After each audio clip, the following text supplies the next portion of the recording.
கடமைகளில் எத்தனை தத்துவங்கள்!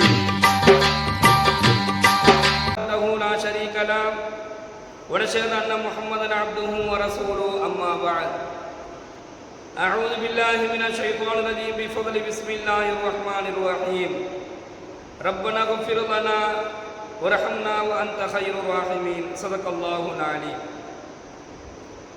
கண்ணியத்திற்குரிய அல்லாஹ்வின் நல்லடியார்களே, சகோதரர்களே, ரப்பனா ஆமன்னா ஃபக்ஃபிர் லனா, எங்கள் இறைவா உன்னை நாங்கள் விசுவாசம் கொண்டோம், எனவே எங்களை மன்னிப்பாயாக.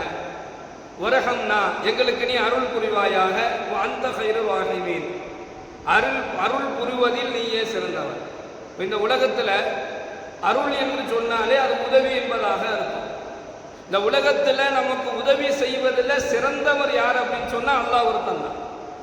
அல்லாஹுவை தவிர அருள் புரிவதிலும் அல்லாஹுவை தவிர உதவுவதிலும் சிறந்தவன் அல்லாஹிற்கு நிகராக யாருமே இல்லை. இப்போ இந்த துவாவில் அல்லாஹ் அவனுடைய அந்த ரஹமத்தையும் அவனுடைய அந்த அருளையும் கேட்குமாறு அல்லாஹ் இந்த துவாவை நமக்கு சொல்லி காண்பிக்கிறான். ஹஸரத்னா இர்ஃபான் இப்னு சாரியார் ரலியல்லாஹு அவர்கள் இந்த ஹதீஸ் அறிவிக்கிறாங்க. நபிகள் நாயகம் ஸல்லல்லாஹு அலைஹி வஸல்லம் அவர்கள் எங்களுக்கு உபதேசம் செய்தார்கள்.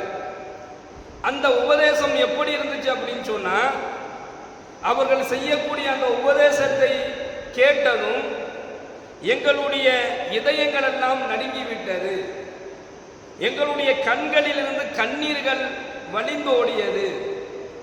அத்தகைய ஒரு உபதேசத்தை அல்லாஹ்வின் தூதர் ஸல்லல்லாஹு அலைஹி வஸல்லம் அவர்கள் எங்களுக்கு நிகழ்த்தினார்கள். அந்த உரையில பெருமானார் ஸல்லல்லாஹு அலைஹி வஸல்லம் அவர்கள் கூறிய அந்த உபதேசத்துல ரெண்டு விஷயத்தை தான் சஹாபாக்களுக்கு சொன்னாங்க.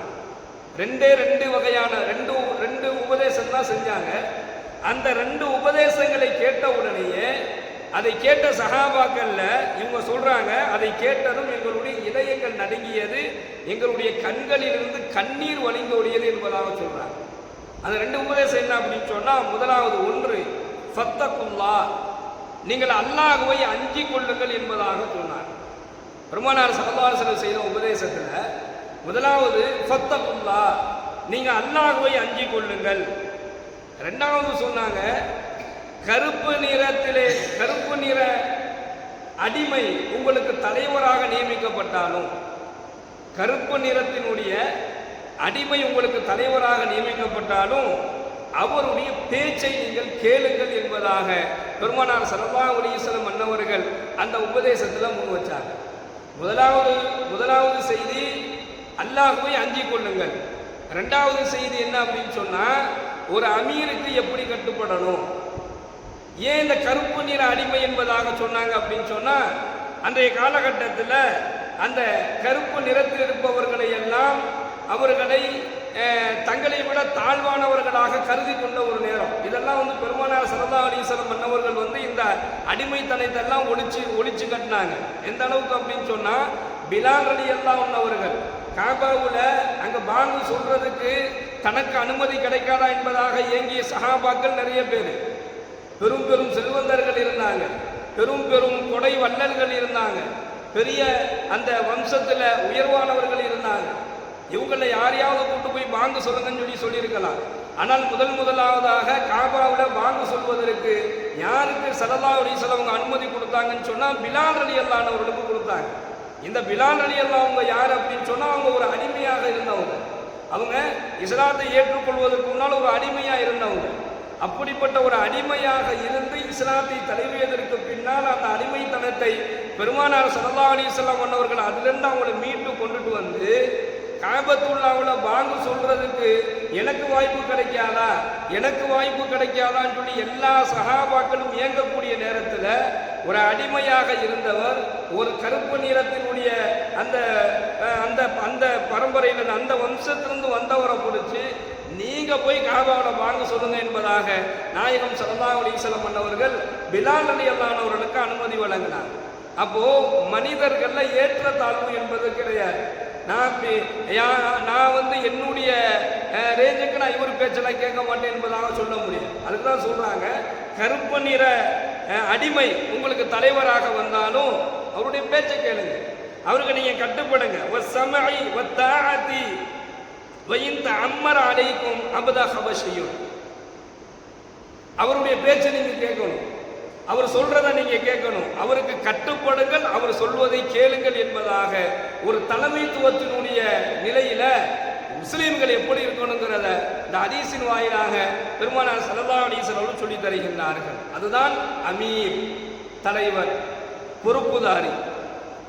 ஒருவர் நமக்கு ஒரு பொறுப்புதாரியாக, ஒரு தலைவராக, ஒரு அமீராக நியமிக்கப்பட்டுட்டார் அப்படின்னு சொன்னா முஸ்லிம்களுடைய செயல்பாடுகள் எப்படி இருக்கணும்னா அந்த தலைமைக்கு கட்டுப்படணும், அந்த அமீருடைய வார்த்தைக்கு கட்டுப்படணும், அந்த பொறுப்புதாரனுடைய சொல்லுக்கு கட்டுப்படணும்.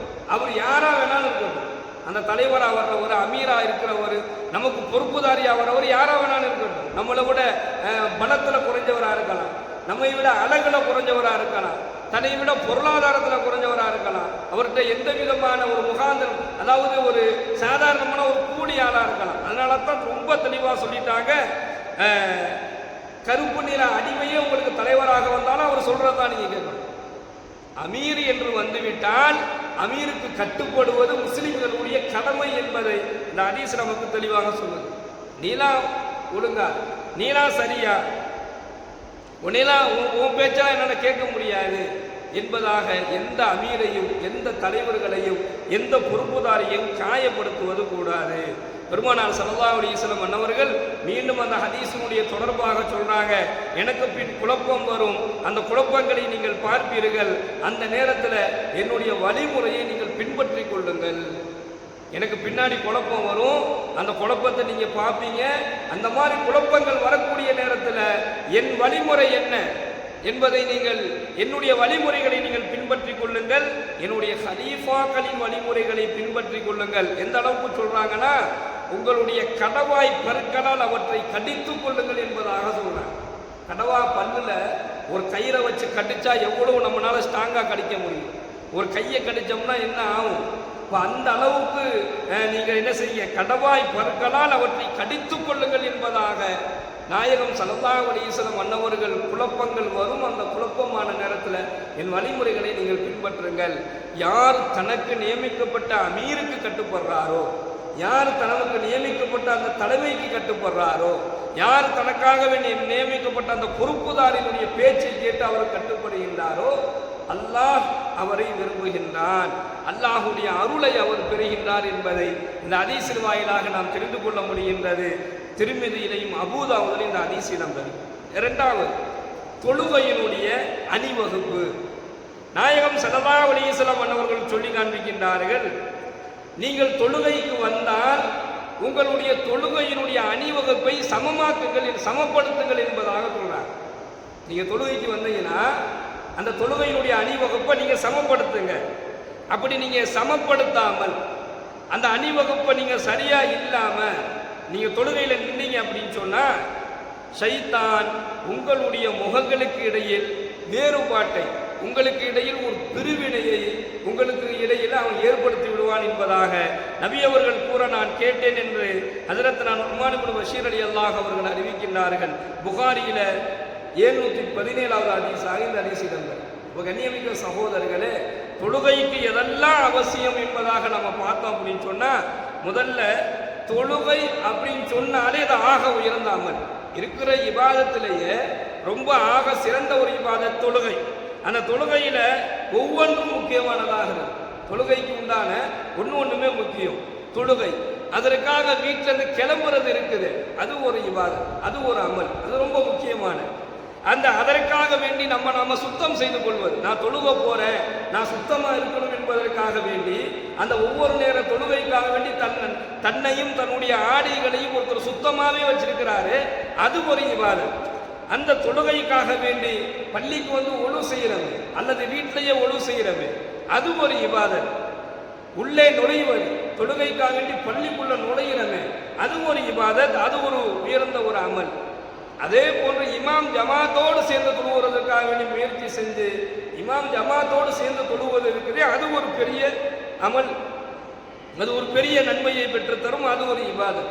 அதுக்கு பின்னாடி நம்ம தொழுகையில் நிற்கக்கூடிய அந்த சப்புகளை சரி செய்து கொள்வது, அந்த சப்புல தடுமாறிடக்கூடாது, சஃப்பு கோணலாக இருக்கக்கூடாது. யாராவது அந்த சஃப்பை சமப்படுத்தாமல் சரி செய்யாமல் இருந்தாங்கன்னு சொன்னால் அந்த சஃப்புகளை சரி செய்து கொள்ள வேண்டும். உங்களுடைய தொழுகையினுடைய சஃப்புகளை நீங்கள் சரி செய்து கொள்ளுங்கள், அல்லாஹ் உங்களுக்கு ரஹ்மத் செய்வான். தொழுகைக்கு ஆரம்பத்துக்கு முன்னாடியே சொல்லுவாங்க, சஃப்பு சுஃபுவக்கும் ரஹிமக்குமுல்லாஹ், உங்களுடைய சஃப்புகளை நேராக நெருக்கமாக ஆக்கிக் கொள்ளுங்கள், அல்லாஹ் உங்களுக்கு ரஹ்மத் செய்வானாக. அப்போ யார் தங்களுடைய தொழுகையில தங்களுடைய அணிவகுப்பை தங்களுடைய சஃப்புகளை சரி செய்து கொண்டு சரியாக நின்று அந்த அணிவகுப்பை சமப்படுத்துகின்றார்களோ, சரியாக நின்று தொழுகின்றார்களோ, அவருக்கு அல்லாஹ்வுடைய அருள் கிடைக்கும் என்பதாக நபிகள் நாயகம் ஸல்லல்லாஹு அலைஹி வஸல்லம் சொல்லி காண்பித்தார்கள். எனவே கண்ணியமிக்க அல்லாஹ்வின் நல்லடியார்களே, சகோதரர்களே, எல்லாம் வல்ல இறைவன் அவனுடைய அருள் என்னும் ரஹ்மத்தை நமக்கும் நம்முடைய குடும்பத்தார்களுக்கும் நம்முடைய சந்ததிகளுக்கும் வழங்குவானாக. வாயில் தகவானா அல்ஹம்துலில்லாஹி ரப்பில் ஆலமீன். அஸ்ஸலாமு அலைக்கும் வரஹ்மத்துல்லாஹி வபரகாத்துஹு. சுப்ஹானல்லாஹி வபிஹம்திஹி சுப்ஹானக அல்லாஹும்ம வபிஹம்திக வஅஷ்ஹது அல்லா இலாஹா இல்லா அன்த நஸ்தக்ஃபிருக வ நதூபு இலைக். சுப்ஹான ரப்பிக ரப்பில் இஸ்ஸத்தி அம்மா யசிஃபூன் வ ஸலாமுன் அலல் முர்ஸலீன் வல்ஹம்துலில்லாஹி ரப்பில் ஆலமீன்.